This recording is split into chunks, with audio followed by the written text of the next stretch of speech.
Hello viewers, নমস্কার সবাইকে। Welcome back to my YouTube channel. আজকে আমি খুবই মজাদার এবং খুব সহজ একটি রেসিপি নিয়ে হাজির হয়েছি। আজকে আমি রান্না করব আলু এবং টমেটো দিয়ে কাচকি মাছ ভুনা। তো চলুন দেখে নেওয়া যাক এই রেসিপিটি। এজন্য আমি এখানে 250 গ্রাম কাচকি মাছ ধুয়ে পরিষ্কার করে নিয়েছি।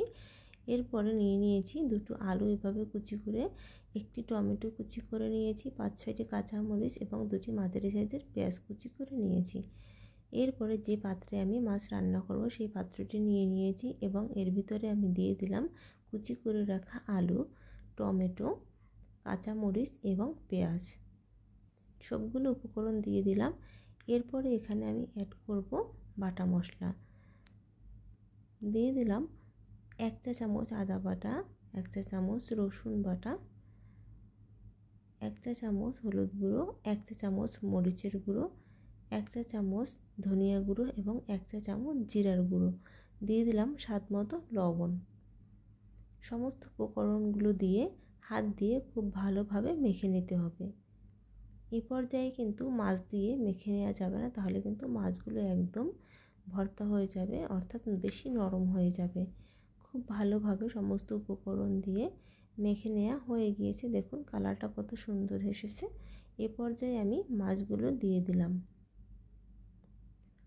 মাছগুলো দিয়ে দেওয়ার পরে এখানে আমি 1/4 কাপ সরিষার তেল দিয়ে দিয়েছি।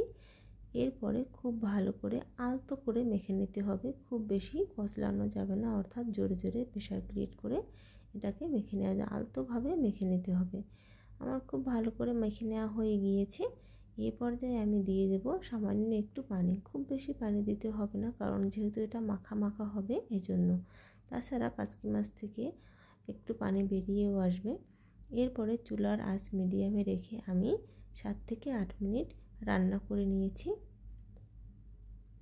এ পর্যায়ে আমি খুন্তি দিয়ে এভাবে আস্তে অর্থাৎ আলতো করে নেড়ে নেব, যাতে মাছগুলো একদম ভেঙে না যায়। এভাবে আলতো করে নেড়ে নিতে হবে।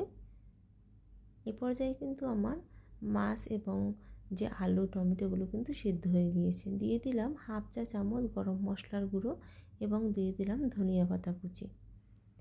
এরপরে আবারও খুব আলতো করে হাতা দিয়ে এভাবে মিশিয়ে দিতে হবে।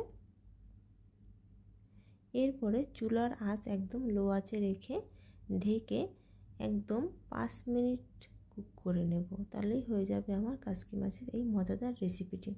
তো ফিরে এলাম 5 মিনিট পরে। দেখুন মাছটা কিন্তু একদম পারফেক্টলি হয়ে গেছে, একদম মাখা মাখা হয়েছে। এটি খেতে কিন্তু ভীষণ মজা হয়। তো আমার এই রেসিপিটি যদি ভালো লাগে তাহলে অবশ্যই আমার ভিডিওতে লাইক দিবেন এবং আমার চ্যানেলটি সাবস্ক্রাইব করে আমার পাশে থাকবেন। থ্যাংক ইউ সবাইকে।